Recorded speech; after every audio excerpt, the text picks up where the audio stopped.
नमस्कार, आप देख रहे हैं खबर फास्ट और बड़ा मुद्दा के साथ हाजिर हूं मैं कायनात अंसारी। चलो दिल्ली। एक तरफ कोरोना को लेकर हालात चिंताजनक बने हुए हैं और राज्य सरकारें सख्ती बरतते हुए लोगों के एक जगह इकट्ठा होने पर कड़े फैसले ले रही हैं, तो वहीं दूसरी तरफ कृषि कानूनों के प्रति किसानों का संतोष बढ़ता जा रहा है, जिसने उन्हें महामारी की इस चिंता से ही मुक्त कर दिया है। किसानों के लिए ना तो कोरोना है और ना ही सरकारी नियम ही अब उन्हें रोकने वाले हैं, क्योंकि 26-27 नवंबर को किसानों ने भारी संख्या में दिल्ली कूच की तैयारी कर ली है।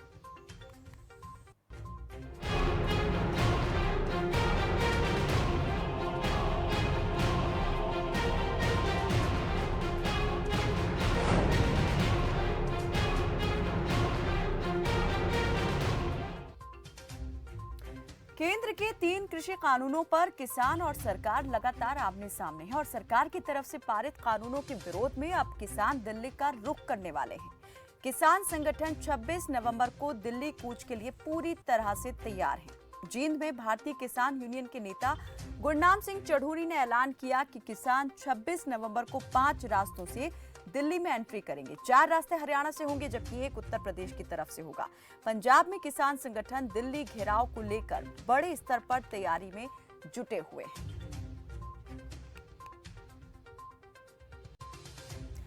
तो किसान किस तरीके से अपनी तैयारी कर रहे हैं ये हम आपको सुनाना चाहते हैं। किसान बड़े स्तर पर इस दिल्ली कूच की तैयारी को लेकर लामबंद हो रहे हैं और उनका साफ तौर पर कहना है कि अब लड़ाई आर पार की होगी।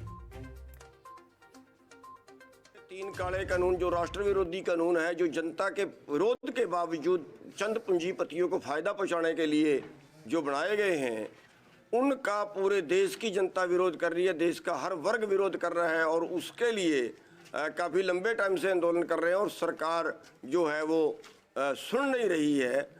और उसके लिए 26 तारीख तय की गई है। 26 को दिल्ली कूच का प्रोग्राम है। 4 रास्तों से हरियाणा से दिल्ली में एंटर करेंगे और 5वां रास्ता उत्तर प्रदेश से है, उससे दिल्ली में एंटर करेंगे। तो हरियाणा में जो है वो अम्बाला रोड है, रोहतक रोड है और गुड़गांवा रोड है, आगरा रोड है और यूपी में बरेली रोड है। इन रोडों से इंटर करेंगे। अध्यादेश लाएंगे। अध्यादेश होता है आपातकाल, जब कानून बनाने का टाइम नहीं है। जब तक कानून बनेगा तो देश का नुकसान हो जाएगा। अभी कानून रातों रात कानून लागू करना है, उसके लिए होते हैं अध्यादेश। ये अध्यादेश की कौन सी जरूरत पड़ गई थी? और जब उस कोरोना के बावजूद इन्होंने आपदा को अवसर में बदला और जब इस कोरोना के बावजूद भी किसान निकल के सड़कों पे आया और उन्होंने ये देखा कहीं भड़क ना जाए, आंदोलन तेजी ना पकड़ ले, इन्होंने जल्दबाजी में बिना बहुमत के, जल्दबाजी में बिना बहस के इन तीनों अध्यादेशों को कानून के रूप में बदल दिया। ਅਸੀਂ ਹਰੇਕ ਘਰ ਘਰ ਜਾ ਕੇ ਰਾਸ਼ਨ ਵਾਸਤੇ ਕਹਿੰਨੇ, ਰਾਸ਼ਨ ਇਕੱਠਾ ਵੀ ਕਰਦੇ ਆ। ਦਿੱਲੀ ਜਾਣ ਵਾਸਤੇ ਕਹਿੰਨੇ ਘਰ ਘਰ ਵੀ ਦਿੱਲੀ ਜਾਵਾਂਗੇ, ਅਸੀਂ ਸਾਰੇ ਜਾਵਾਂਗੇ ਵੀਰੇ ਦਿੱਲੀ। ਡੰਗਰ ਪਸ਼ੂ ਸਾਂਭਣ ਨੂੰ ਅਸੀਂ ਇੱਕ ਜਾਣੇ ਨੂੰ ਛੱਡ ਕੇ ਜਾਵਾਂਗੇ, ਅਸੀਂ ਬੱਚਾ ਬੱਚਾ ਜਾਵਾਂਗੇ ਦਿੱਲੀ। ਘਰ ਘਰ ਚੋਂ ਇੱਕ ਜਾਣਾ ਰਹੂ, ਬਸ ਇੱਕ ਪਿੰਡ ਇੱਕ ਘਰ 'ਚ ਡੰਗਰ ਪਸ਼ੂ ਸਾਂਭਣ ਵਾਸਤੇ। ਬੱਚੇ ਬਜ਼ੁਰਗ ਸਾਰੇ ਜਾਵਾਂਗੇ, ਬੀਬੀਆਂ ਭੈਣਾਂ ਸਾਰੀਆਂ ਜਾਵਾਂਗੇ। ਆਰ ਪਾਰ ਦੀ ਲੜਾਈ ਹੈ। ਜਿੰਨੇ ਚਿਰ ਸਾਡੇ ਕਾਨੂੰਨ ਵਾਪਸ ਨਹੀਂ ਹੁੰਦੇ ਅਸੀਂ ਉਹਨਾਂ ਚਿਰ ਘਰੇ ਨਹੀਂ ਵੜਦੇ। ਅਸੀਂ ਦਿੱਲੀ ਨਾਲ ਜ਼ਰੂਰ ਜਾਵਾਂਗੇ। ਸਾਡੀ ਫੁੱਲ ਤਿਆਰੀ ਹੈ ਦਿੱਲੀ ਜਾਣ ਵਾਸਤੇ। ਅਸੀਂ ਜਿਹੜਾ ਪਿੰਡਾਂ 'ਚੋਂ ਰਾਸ਼ਨ ਇਕੱਠਾ ਕਰ ਰਹੇ ਹਾਂ, ਸਾਨੂੰ ਖੁੱਲ੍ਹਾ ਸਹਿਯੋਗ ਲੋਕਾਂ ਦਾ ਮਿਲ ਰਿਹਾ ਹੈ। ਫੁੱਲ ਰਾਸ਼ਨ ਸਾਨੂੰ ਮਿਲ ਰਿਹਾ ਹੈ। ਹਰ ਇੱਕ ਚੀਜ਼ ਅਸੀਂ ਖੰਡ, ਚਾਹ ਪੱਤੀ, ਦਾਲਾਂ, ਆਲੂ, ਪਿਆਜ਼, ਆਟਾ ਵਗੈਰਾ ਜੋ ਵੀ ਰਾਸ਼ਨ ਸਾਨੂੰ ਚਾਹੀਦਾ, ਲੱਕੜ ਵਗੈਰਾ, ਉਹ ਸਾਰਾ ਅਸੀਂ ਪਿੰਡਾਂ 'ਚੋਂ ਇਕੱਠਾ ਕਰ ਰਹੇ ਹਾਂ। ਕਿਉਂਕਿ ਰਾਸ਼ਨ ਬਗੈਰ ਸਰਦਾ ਨਹੀਂ। ਅਸੀਂ ਆਪਦੇ ਲੰਗਰ ਆਪ ਚਲਾਵਾਂਗੇ। ਇਕੱਲਾ ਪਿੰਡ ਆਪੋ ਆਪਣਾ ਰਾਸ਼ਨ ਨਾਲ ਲੈ ਕੇ ਜਾ ਰਹੇ ਨੇ, ਆਪੋ ਆਪਣੇ लंगर वो कल पिंड चलाऊगा जी।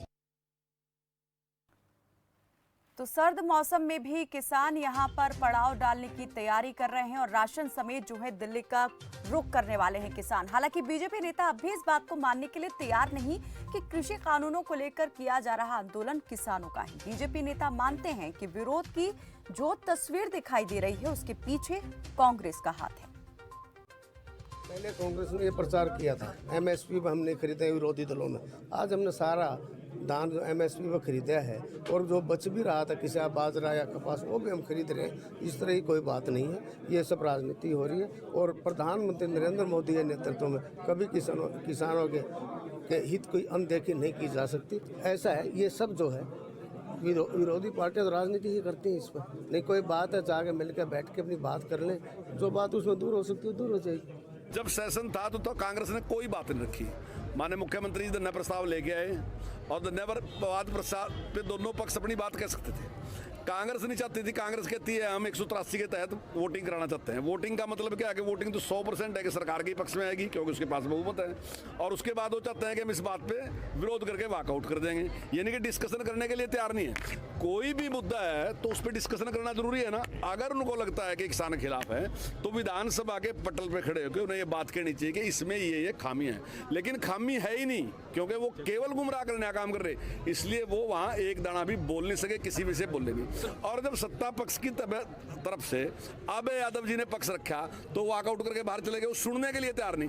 अगर कोई पार्टी, कोई समाज ऐसा होगा जो दूसरे की बात सुनने के लिए तैयार नहीं है तो इसका मतलब कमी उसमें है। मैं दावे के साथ कहता हूं सारी कमी कांग्रेस के पास है और कांग्रेस बकाने का काम कर रही है। ये बिल पूरी तरीके से 100% किसान के हित में।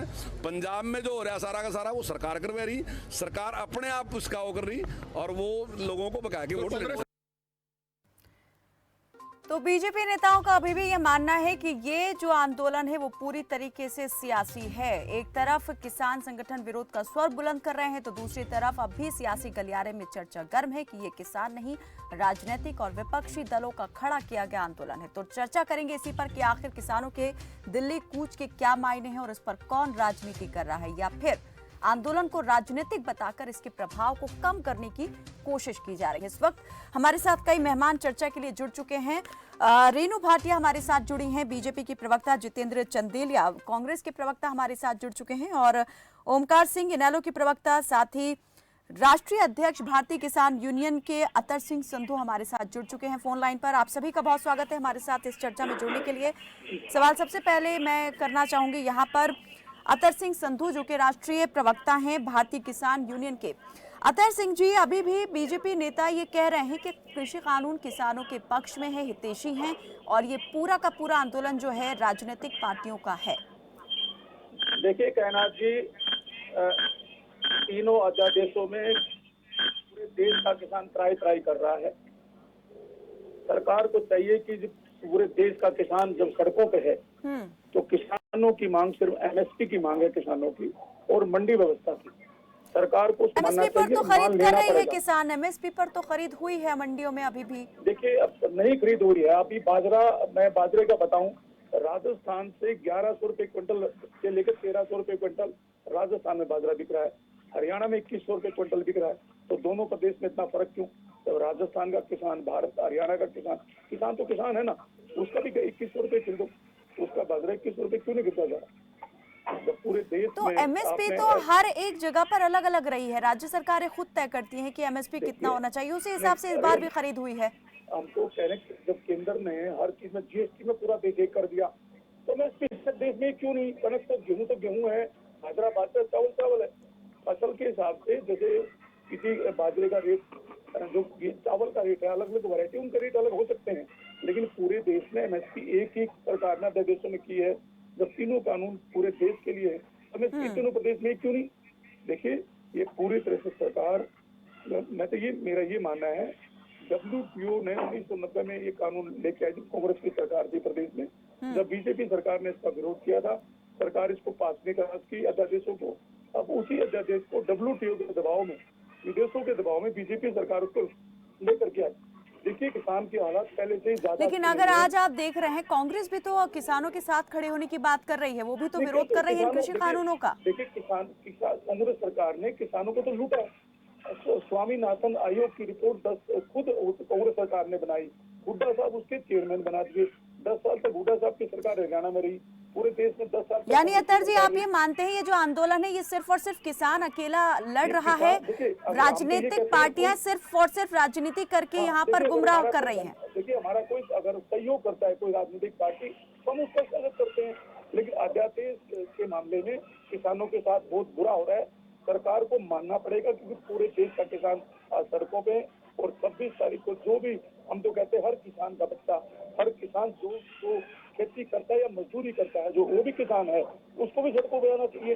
सरकार को दबाव मानना पड़ेगा, सरकार को दबाव देंगे हम किसान, और निश्चित रूप से हम तो शांतिपूर्वक प्रदर्शन कर रहे हैं। रेणु भाटिया जी, हम शांतिपूर्वक प्रदर्शन कर रहे हैं, इसका सरकार को मान लेना चाहिए किसान की बात। रेणु भाटिया जी।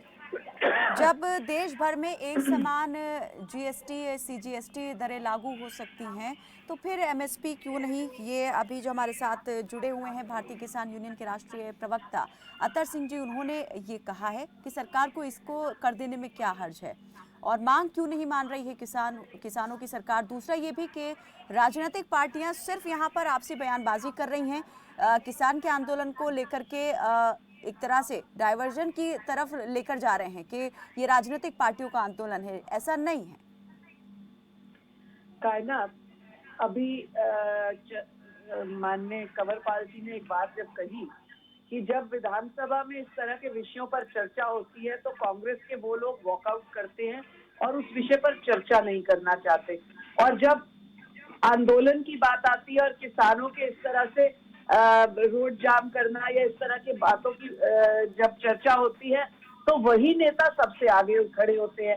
तो यहाँ से ही आप अंदाजा लगा सकते हैं कि ये वो नेता है जो जानबूझकर जहां पर उनको भेजा गया है, यानी जनता ने जहां चुनकर उनको भेजा है विधानसभा में अपनी बात रखने के लिए, वहां नहीं रखते, वहां किसी भी विषय पर चर्चा नहीं करते। और जैसे ही ये लोग किसान सड़क पर उतरते हैं उनके आगे नेता बनकर, उनके चौधरी बनकर खड़े हो जाते हैं। मैं अभी किसी राजनीतिक दल की बात नहीं कर रही थी। किसान आंदोलन अगर खड़ा करे हुए हैं तो सरकार उसे किसानों का आंदोलन मानने को तैयार क्यों नहीं है? क्यों बार बार ये कहा जा रहा है कि कांग्रेस के नेता या विपक्षी दलों के नेता जो हैं इस आंदोलन को बढ़ावा दे रहे हैं? आखिर क्यों सरकार नहीं मान रही? कहां संतोष है किसानों में? कायनात, मैं उसी बात को कह रही हूँ कि जब ये विधानसभा में बोलना नहीं चाहते और यहाँ उनके नेता खड़े हो जाते हैं तो समझ लेना चाहिए कि ये लोग उनको बरगलाने के लिए खड़े हैं। अगर ये विधानसभा में अपनी बात को रखते तो इनको पता है इनके पास कोई जवाब नहीं है, क्योंकि सरकार ने किसानों के हित में सब बातों को किसानों के मुताबिक तय किया। ये जो एमएसपी की बात करते हैं कि किस राज्य में कैसी, वो भी इन्हीं राज्यों की सरकारों के बोलने पर तय हुआ। जब माननीय मुख्यमंत्रियों की बैठक होती है तो उनसे उनके राज्य की फसल और उनके राज्य की समस्याओं और सुविधाओं के बारे में पूछा जाता है। जिस तरह का वो आंसर रखते हैं, जिस तरह की वो बात रखते हैं, उसके मुताबिक रेट तय हुए। अब जबरदस्ती इस बात को करना कि किसानों को नहीं सुना जाता और यही लोग आगे खड़े होते हैं। आप 50 किसानों का इंटरव्यू ले लेंगे, उनकी बाइट लेंगे तो वो नहीं कहेंगे, वो एमएसपी के रेट को भी सही कहेंगे, बाजरा के रेट को भी सही कहेंगे, सभी चीजों को उचित ठहराएंगे। परंतु ये कुछ चंद नेता जो कांग्रेस फॉरवर्डिंग नेता है, इनको हम कहेंगे ये कांग्रेस को आगे फॉरवर्ड करके किसानों के आगे खड़े होने वाले वो नेता है जिनकी बात किसानों के समझ में नहीं आती। क्योंकि 10 वर्ष तक, जैसे अभी वो किसान नेता भी कह रहे थे कि 10 वर्षों तक हुड्डा जी की सरकार थी, उन्हीं को जो हेड बनाया गया और उन्होंने 10 वर्ष तक कुछ नहीं किया। और आज अगर किसान अगर कोई बात रखते हैं तो सीधा उनके आगे रोड जाम करने के लिए उनके साथ खड़े हो जाते हैं। यहाँ से समझ लेना चाहिए चंदेलिया जी, सरकार ने बेहतरी के लिए काम किया है। जितेंद्र चंदेलिया जी, कायनात जी, मैं आपके चैनल के माध्यम से बताना चाहता हूँ कि बड़ी बहन है रेणु भाटिया जी, मैं उनका सम्मान करता हूँ, लेकिन उनको शायद नहीं पता कि माननीय राहुल गांधी जी ने पूरे देश के अंदर किसान यात्रा की थी और भट्टा पार्सल का प्रकरण पूरे देश को पता है, पूरे देश की मीडिया को पता है, किसानों की बात को ताकत से उठाया। और हरियाणा के अंदर अभी हाल फिलहाल में कुरुक्षेत्र के अंदर माननीय अध्यक्ष हमारी कुमारी शैलजा जी और राहुल गांधी जी, रणदीप जी, भूपेंद्र हुड्डा जी, तमाम कांग्रेस के कार्यकर्ता, उनके साथ में पूरे प्रदेश का किसान, सारे किसान संगठन पूरे हरियाणा के अंदर प्रदर्शन किया। राहुल गांधी जी ने किसान बचाओ खेती बचाओ यात्रा की, आपने देखा। तो फिर क्या वजह है चंदेलिया जी कि आपकी मंशा पर भी किसान जो है सवाल उठा देता है, वो आप पर भी भरोसा नहीं करता? दूसरी तरफ अगर वो अपना आंदोलन कर रहे हैं तो बीजेपी कहती है ये कांग्रेस नीति आंदोलन है।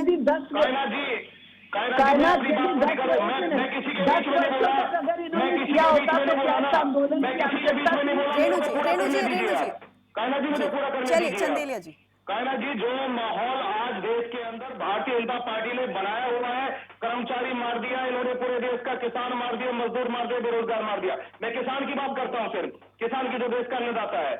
देखिए, इनके घोषणा पत्र में था स्वामीनाथन आयोग रिपोर्ट C2+50 देने का, इन्होंने नहीं दिया, उल्टा ओपन सुप्रीम कोर्ट के अंदर सर्वोच्च न्यायालय के अंदर इन्होंने हल्फनामा दिया किसानों के खिलाफ विरोध में कि हम स्वामीनाथन आयोग में C2+50 जो हमने घोषणा की थी किसान को देने की, हम नहीं करें देंगे।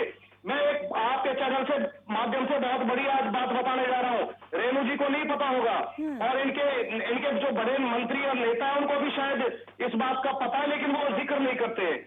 देखिए 2011 में जब माननीय नरेंद्र मोदी जी प्रदेश के मुख्यमंत्री थे गुजरात के, तो उस समय वो कंज्यूमर अफेयर कमेटी के चेयरमैन थे। तो उन्होंने MSP देने के लिए एक प्रस्ताव पारित किया और काफी मुख्यमंत्रियों से उन्होंने हस्ताक्षर कराए। उस समय देश के प्रधानमंत्री डॉक्टर मनमोहन सिंह जी थे और डॉक्टर मनमोहन सिंह जी को अपने हस्ताक्षर करके उन्होंने किसान को MSP देने की बात की, आग्रह किया।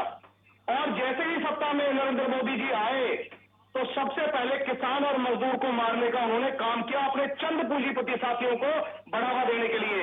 आज जो अन्नदाता है वो पिस रहा है, उसकी आवाज नहीं उठाई जा रही। और जो किसान संगठन है, अभी जो संधू जी बोल रहे थे, आप जानते होंगे, नहीं जानते तो मैं बताता हूं। अभी ये किसान संगठन भारतीय किसान यूनियन में थे, इनका कोई मनमुटाव हुआ, इन्होंने अपना एक संगठन बनाया। अब पता नहीं है किसके दबाव में क्या बोलते हैं। सत्तारूढ़ सरकार से जो बात इनको उठानी चाहिए, कहनी चाहिए, वो ना कहकर ये विपक्ष की भूमिका जो कांग्रेस निभा रही है, ये भाजपा के इशारे में संधू जी बात कर रहे हैं, जो दुर्भाग्यपूर्ण है।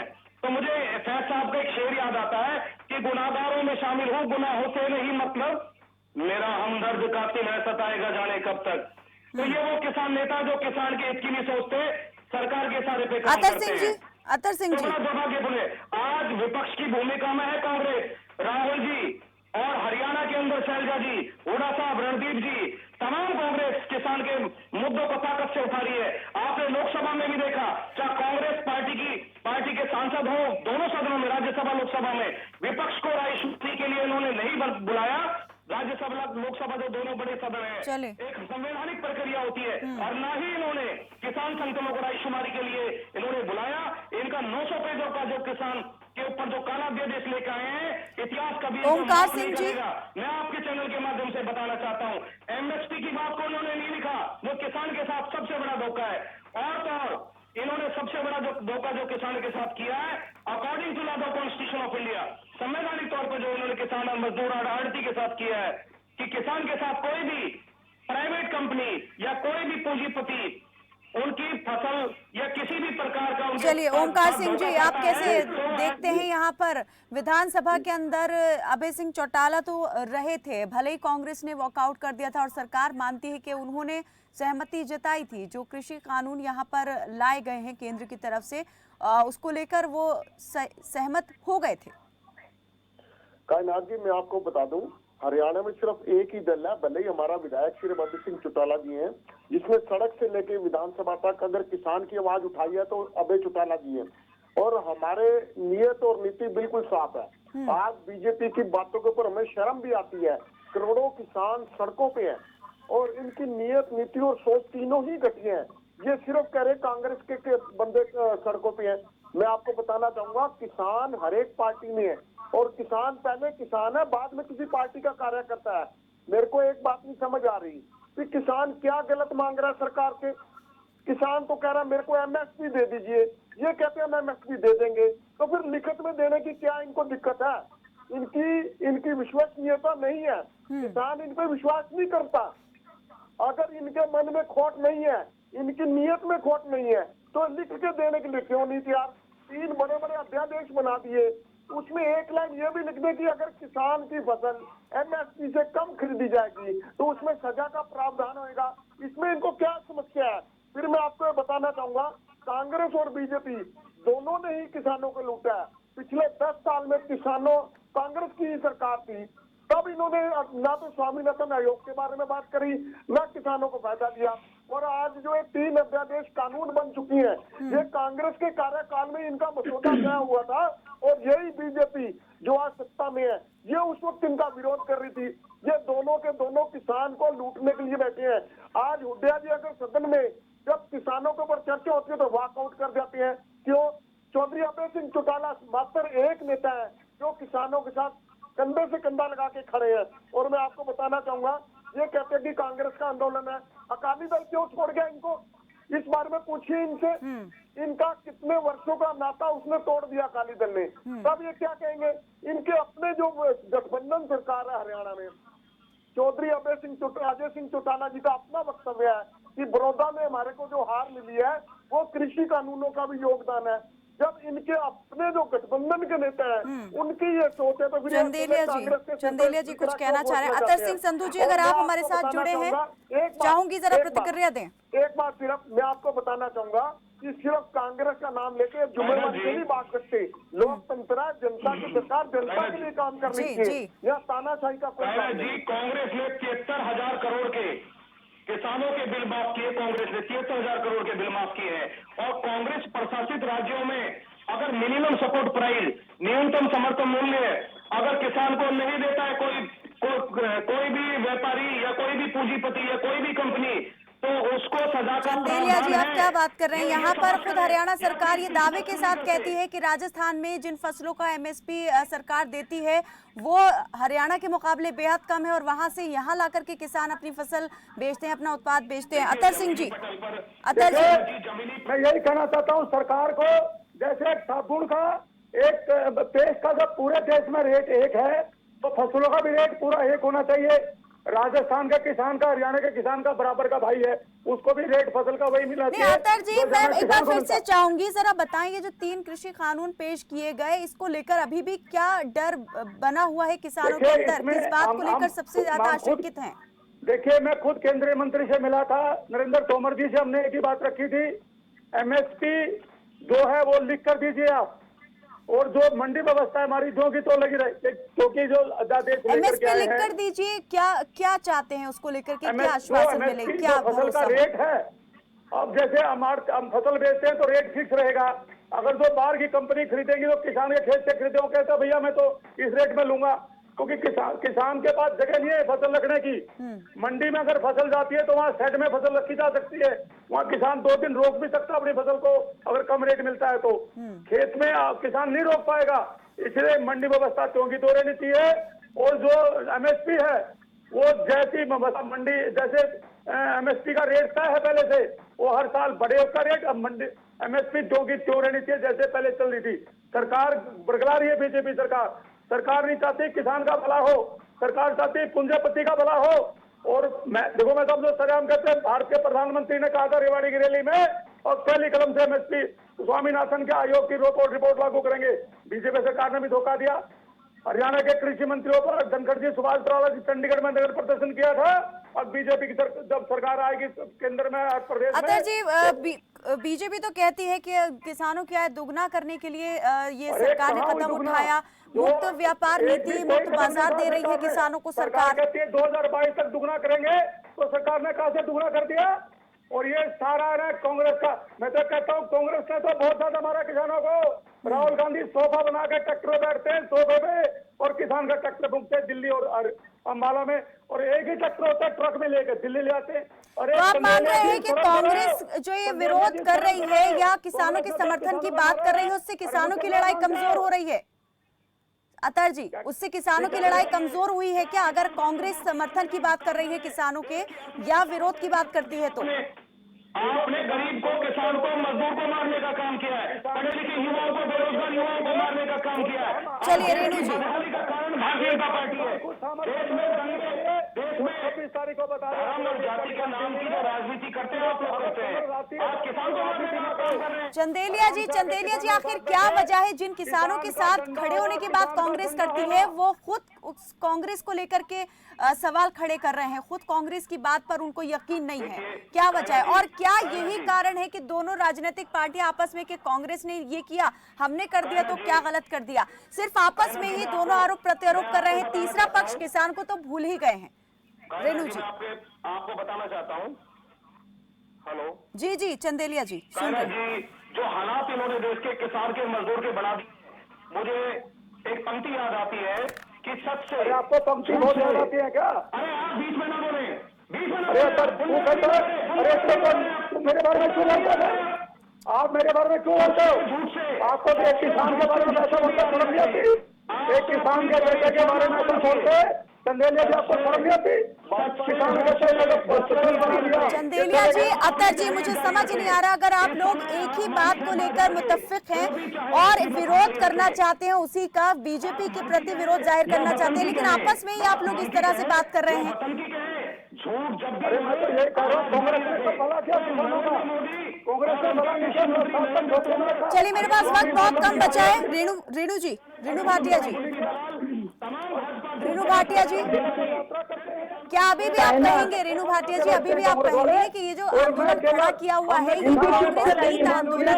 क्योंकि आप देख रहे हैं खुद किसान यहाँ पर किस तरह की राय रखते हैं। उसको जवाब दिया था 2 रुपए के। अतर जी, अतर जी, अतर जी, अतर जी, जी जल्दी से रेणु भाटिया जी, जल्दी से, मेरे पास वक्त बहुत कम बचा अरे आप ए और बी यही पार्टी करते रह जाएंगे बस। आपकी कौन सी पार्टी है? जल्दी रेणु भाटिया जी। आपकी तो पार्टी नहीं है। आपने किसानों को मारने का काम किया।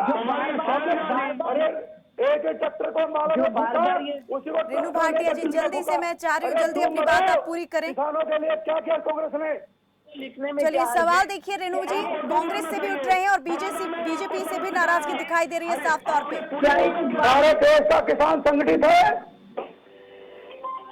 जी रेणु जी, अंदर ताकत लगा दी, किसान मजदूर ने सब मिनट्स रिपोर्ट होती है, लिखित होता है सारा। क्या ये इस बात से अनजान है? और जब विधानसभा या लोकसभा में बोलने की बात आती है तब ये आप फिर कांग्रेस के रुख को लेकर बात कर रही हैं, कांग्रेस की तरफ से आप बात कर रही हैं कि कांग्रेस क्या करती है, लेकिन किसान क्या कह रहा है शायद कोई सुनने के लिए वो तैयार नहीं है। रेणु जी, बोलने तो दीजिए ना। रेणु जी, मैं किसानों को लेकर चाह रही हूँ, आप पक्ष दें जल्दी से। मैं इसीलिए बोल रही हूँ, अभी थोड़े ही दिन पूर्व जब माननीय मुख्यमंत्री जी ने मन से इस बात को कहा कि एमएसपी खत्म नहीं होगा, तब भी इन्होंने विरोध किया। कांग्रेस ने अपनी बात रखी। जब विधेयक पास होते हैं तब सारी पार्टियां उस जगह पर मौजूद होती है, तब साइन होता है। ये बार बार किस लिखित की बात करते हैं? बार बार किसानों को गुमराह करना। चलिए, कौन किसानों को गुमराह कर रहा है और कौन यहाँ पर अपना पल्ला छुड़ा रहे हैं, ये अभी भी बात जो है यहाँ पर उस पर संशय पूरी तरीके से बरकरार है। बहुत बहुत शुक्रिया आप सभी मेहमानों का हमारे साथ इस चर्चा में जुड़ने के लिए। तो जब भी बात कृषि कानूनों को लेकर हो रहे विरोध की होती है, बीजेपी कांग्रेस बीजेपी को यहाँ पर जो है कोसना शुरू कर देती है, लेकिन किसानों के इस आंदोलन को लेकर जब बात की जाती है तो सीधे तौर पर कह दिया जाता है कि ये विपक्षी दलों द्वारा खड़ा किया गया एक आंदोलन का है। लेकिन किसान अपने अलग ही एक लड़ाई जो है वो लड़ रहा है और उसने अपनी लड़ाई की रणनीति अलग से तैयार कर ली है। 26-27 नवंबर को दिल्ली कूच का किसानों ने मन बना लिया है और साफ कर दिया है कि इस बार लड़ाई आर पार की होगी। फिलहाल के लिए मेरे साथ बस इतना ही। आप देखते रहे खबर फास्ट। नमस्कार।